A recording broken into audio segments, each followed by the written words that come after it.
യേശുവെ നന്ദി, യേശുവെ ആരാധന. അങ്ങനെ വീണ്ടും ഇവിടെ ഈ എമ്മാനുവേൽ കൂട്ടായ്മയിൽ ശുശ്രൂഷ ചെയ്യുവാനായിട്ട് ഈശോ കൂട്ടിക്കൊണ്ടുവന്നതിന് പ്രത്യേകമായിട്ട് നന്ദി പറയുകയാണ്. ഒപ്പം നിങ്ങളെ കാണാൻ സാധിച്ചതിൽ ഒത്തിരി സന്തോഷമുണ്ട്. ഇന്നത്തെ ശുശ്രൂഷകളെല്ലാം ഈശോ നയിക്കട്ടെ. ഈശോയുടെ ഇഷ്ടമനുസരിച്ച് ഈശോ ആഗ്രഹിക്കുന്നത് പോലെ മാത്രം നടക്കട്ടെ എന്ന് ആഗ്രഹിച്ച് നമുക്കൊരു കൈ ഉയർത്തി 3 ഹല്ലേലൂയ ഉറക്കെ പറയാം. Hallelujah, hallelujah, hallelujah.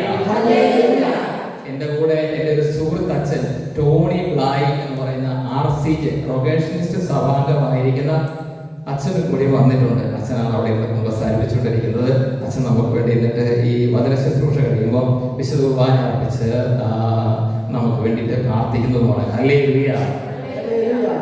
ഇന്ന് ഈ വചന ശുശ്രൂഷ വേളയിൽ എന്താണ് പറയേണ്ടതെന്ന് ഈശോയോട് ചോദിച്ചപ്പോൾ ഈശോ നൽകിയ ഒരു പ്രേരണ ഇതാണ്.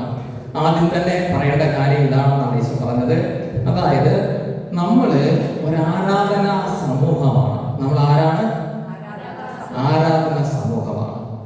ആരാധിക്കുന്നതിന് വേണ്ടിയിട്ടാണ് ദൈവം നമ്മളെ സൃഷ്ടിച്ചിരിക്കുന്നത്. ദൈവം നമുക്ക് ജന്മം നൽകിയിരിക്കുന്നത് ആരാധിക്കുന്നതിന് വേണ്ടിയിട്ടാണ്. കരമേലത്തിൽ പറഞ്ഞേ ഹല്ലേലൂയ, ഹല്ലേലൂയ, ഹല്ലേലൂയ.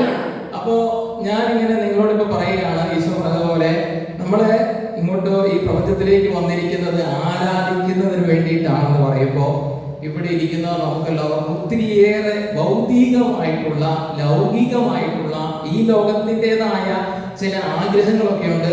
അതിനുവേണ്ടി നമ്മൾ നിയോഗത്തോടുകൂടി പ്രാർത്ഥിക്കുന്നതാണ്. അതിനുവേണ്ടി നമ്മൾ പല രീതിയിൽ പ്രാർത്ഥിക്കുന്നവരാണ്. ആ നിയോഗത്തോടുകൂടി സങ്കടത്തോടു കൂടിയൊക്കെയാണ് ഞാനും നിങ്ങളും ഒക്കെ ഈ ശുശ്രൂഷയിൽ വന്നിരിക്കുന്നത് എന്ന് ഈശോയ്ക്ക് വ്യക്തമായിട്ട് അറിയാം. എന്നാലും ഈശോ നമ്മൾ പറയുകയാണ്, ഞാൻ നിങ്ങളെ സൃഷ്ടിച്ചിരിക്കുന്നത് എന്തിനു വേണ്ടിയിട്ടാണ്? ആരാധിക്കാൻ വേണ്ടിയിട്ടാണ്. ആരാധിക്കാൻ വേണ്ടിയിട്ട്. അപ്പൊ ആരാധന പല രീതിയിലുണ്ട്. പല ഗ്രേഡുകളിലുള്ള ആരാധനകളുണ്ട്. പല ഗ്രേഡുകളിലുള്ള ആരാധനകൾ. ഈ ഒന്നാമത്തെ ഗ്രേഡിലുള്ള ആരാധന എന്താണെന്ന് വെച്ചിട്ടുണ്ടെങ്കിൽ അത് ബലിയർപ്പിച്ചുള്ള പ്രാർത്ഥനയാണ്. ബലിയർപ്പിച്ച് വിശുദ്ധ കുർബാന അർപ്പിച്ചുള്ള ആരാധനയാണ് ഗ്രേഡ് നമ്പർ 1. പിന്നെയുള്ള താഴേക്ക് വരുന്ന ആരാധനകളൊക്കെയാണ് അതിങ്ങനെ കൊന്ത ചൊല്ലി പ്രാർത്ഥിക്കുക, കുരിശിന്റെ വഴി ചൊല്ലി പ്രാർത്ഥിക്കുക, പിന്നെ അതുപോലെ തന്നെ ഗാനം ആലപിച്ച് പ്രാർത്ഥിക്കുക. അങ്ങനെ ഗാനം ആലപിച്ചൊക്കെ പ്രാർത്ഥിക്കുമ്പോൾ നമുക്ക് ഈ ശരീരം ഈശോ തന്നിരിക്കുന്നതിന് വേണ്ടിയിട്ടാണ്. അറിയാമോ? ഈശോയെ ആരാധിക്കാൻ വേണ്ടിയിട്ടാണ്. ഇതുള്ളതുകൊണ്ടല്ല നമുക്ക് ആരാധിക്കാൻ പറ്റുന്നത്. ഇതുള്ളതുകൊണ്ടാണ് ആൾക്കാർക്ക് കാണാൻ പറ്റുന്നത്. ഇപ്പൊ നിങ്ങൾക്ക് എന്നെ കാണാൻ പറ്റുന്നത് എനിക്ക് ഈ ശരീരം ഈശോ തന്നിരിക്കുന്നതുകൊണ്ടാണ്. ഈശോ എനിക്ക് തന്നിരിക്കുന്നതുകൊണ്ടാണ് ഈ ശരീരം. അതുകൊണ്ടാണ് നിങ്ങൾ എന്നെ കാണുന്നത്. എനിക്ക് നിങ്ങളെ കാണാൻ പറ്റുന്നത് എന്തുകൊണ്ടാണെന്ന് അറിയാമോ? നിങ്ങൾക്ക് ഈശോ ഈ ശരീരം തന്നിരിക്കുന്നതുകൊണ്ടാണ്. അപ്പൊ ഈ ശരീരത്തിലായതുകൊണ്ട് നമ്മൾ ഈശോയെ ആരാധിക്കണം. അതിനു വേണ്ടിയിട്ടാണ് ഈശോ നമ്മളെ സൃഷ്ടിച്ചത്. ഹല്ലേലൂയ, ഒന്നും കൂടി പറഞ്ഞേ ഹല്ലേലൂയ. അപ്പൊ ഈ ശരീരം ഉപയോഗിച്ച് ആരാധിക്കുന്നതിന്റെ ഭാഗമായിക്കൊണ്ടാണ് നമ്മൾ ഈ ചൂടാണെങ്കിലും നമ്മളെ ഈ ചേട്ടന്മാരെ എഴുന്നേൽപ്പിച്ച് നിർത്തി കൈയടുപ്പിച്ച് നമ്മൾ കരം ഉയർത്തി കരം വീശി നമ്മൾ ഉച്ചത്തിൽ പാട്, വീണ്ടും ഒന്നും കൂടി ആവശ്യത്തോടെ പാട് എന്നൊക്കെ പറഞ്ഞ് നമ്മളെ ഇങ്ങനെ ആവേശം കൊള്ളിച്ച് പഠിപ്പിച്ചതൊക്കെ. ഹല്ലേലൂയ. അതിനെ കുറിച്ച് ഇങ്ങനെ ആലോചിക്കുമ്പോൾ, അതിനെക്കുറിച്ച് നമ്മൾ വിശുദ്ധ ഗ്രന്ഥത്തിൽ അന്വേഷിക്കുമ്പോൾ നമുക്ക് മനസ്സിലാകുന്ന ഒരു കാര്യം ഇതാണ്. 2 സാമുവേലിന്റെ പുസ്തകം 6-ാം അധ്യായം 14-ാമത്തെ വാക്യം. 6-ാം അധ്യായം 14-ാമത്തെ വാക്യം. അപ്പൊ ദാവീദ് വാഗ്ദാന പേടകത്തെ ഇങ്ങനെ സ്വന്തം പട്ടണത്തിലേക്ക് കൊണ്ടുപോവുകയാണ്. അപ്പൊ ദാവീദ് ഈ വാഗ്ദാന പേടകത്തിന്റെ മുൻപില് ദാവീദ് നിസ്സാരക്കാരനല്ല, രാജാവാണ്. ജനത്തിന്റെ മുമ്പിൽ കിടന്നിട്ട് നമ്മുടെ ഭാഷയിലൊക്കെ നമ്മുടെ സാധാരണ ഒരാൾക്കാരുടെ ഭാഷയിൽ പറഞ്ഞാൽ ചുമ്മാ പേക്കൂത്ത് കാണിക്കുന്ന പോലെ എന്ന് നമ്മൾ പറയാറില്ലേ?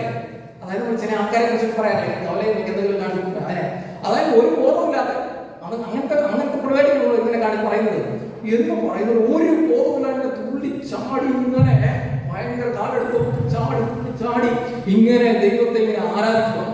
അപ്പൊ അത് കണ്ടുകൊണ്ട് ഈ സാവൂളിന്റെ മകൾ എന്ന് പറഞ്ഞിട്ടുണ്ടെങ്കിൽ ദാവീദിന്റെ ഭാര്യ ഇങ്ങനെ ചെല്ലിലൂടെ നോക്കുമ്പോ എന്റെ പ്രിയതമനായ ഈ ദാവീദ് ഈ രാജ്യത്തെ മുഴുവൻ അടക്കി ഭരിച്ചുകൊണ്ടിരിക്കുന്ന സർവശക്തനായ നേതാവ് ആൾക്കാരുടെ മുമ്പിൽ ഒരു വീര മനുഷ്യനെ പോലെ അവനിങ്ങനെ എല്ലാം മറന്ന് തുള്ളിച്ചാടുന്നത് കണ്ടപ്പോ പുള്ളിക്കാരെ എനിക്ക് ദഹിച്ചില്ല.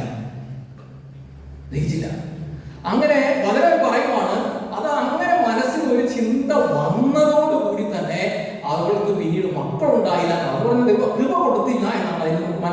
കരവേത്തി പറഞ്ഞേ ഹല്ലേലൂയ, ഹല്ലേലൂയ. അപ്പൊ അതുകൊണ്ട് എനിക്ക് എന്റെ സ്വന്തം ജീവിതത്തിലാണെങ്കിൽ ശരി, ചില സമയത്ത് ഇങ്ങനെ പുസ്തകം എടുത്ത് പഠിക്കാനൊക്കെ ഇരിക്കുമ്പോൾ ഒരു ആവേശം, ഒരു മൂടും ഉണ്ടാവില്ല. ചില സമയത്ത് നമ്മൾ വായിച്ചു പോകുന്നതല്ലാണ്ട് ഇത് ആവശ്യമുള്ള സാധനം ഒന്നും വായിക്കാൻ പറ്റാണ്ട് വരുന്ന, അല്ലെങ്കിൽ നമ്മൾ അന്വേഷിക്കുന്നതൊന്നും കണ്ടെത്താൻ പറ്റാത്ത അവസ്ഥയൊക്കെ ഉണ്ടായിട്ടുണ്ട്. അപ്പോൾ എന്ത് ചെയ്യുന്നറിയാമോ? അപ്പോ ഈ വായന നിർത്തി കുറച്ചു നേരം സ്വന്തം മുറിയിലാണെന്നുണ്ടെങ്കിൽ മുറിയിൽ ആരും വരില്ല. അപ്പൊ നമ്മൾ എന്ത് ചെയ്യുന്നറിയാമോ? നമ്മുടെ മുറിയിൽ നിന്നിട്ട് ഇങ്ങനെ ഒരു പാട്ടൊക്കെ പാടി നമ്മളിങ്ങനെ ചുമ്മാ കാലൊക്കെ എടുത്ത് വെച്ച് ആരെങ്കിലും കണ്ടിട്ടുണ്ടെങ്കിൽ എന്നെ ഉറപ്പായിട്ട് ആശുപത്രി കൊണ്ടുപോകും. അതുപോലെ ഇങ്ങനെ നിന്ന് യേശുവേ നന്ദി, ആരാധന, അറിയാവുന്ന പാട്ട്, അറിയാവുന്ന ടോണിലൊക്കെ പാടി ഇങ്ങനെ സ്തുതിക്കും. ഇനി അല്ലെങ്കിൽ കോളേജിലാണെങ്കിലും വിചാരിച്ചോ, കോളേജിലാണെങ്കിൽ ലൈബ്രറി ഇരിക്കുകയാണെങ്കിൽ അവിടെ കുറിച്ചാൽ പറ്റില്ലല്ലോ. അപ്പൊ നമ്മൾ എന്ത് പറയുമോ? അപ്പോ നമ്മൾ ചെയ്യുന്ന കാര്യമാണ് ഇങ്ങനെ ഇരുന്ന് സ്തുതി, ഈശോയെ നന്ദി, ഈശോയെ ആരാധന, ഈശോയെ മഹത്വം, ഹല്ലേലൂയ, ഹല്ലേലൂയ, ഹല്ലേലൂയ. അപ്പൊ ചിലപ്പോൾ നമുക്ക് തനിച്ചൊക്കെ ഭാഷാപരത്തിൽ സ്തുതിക്കാം. അത് എങ്ങനെ വേണമെങ്കിലും, അത് എന്താണെന്ന് നമുക്ക് അറിയില്ല. ആത്മാക്കളെ പ്രേരിപ്പിക്കുന്ന അനുസരിച്ചാണ് പ്രാർത്ഥിക്കുന്നത്. അപ്പൊ അങ്ങനെ നമുക്ക് പ്രാർത്ഥിക്കാം. സ്നേഹമുള്ളവരെ, ഇത് ആരാധനയാണ്.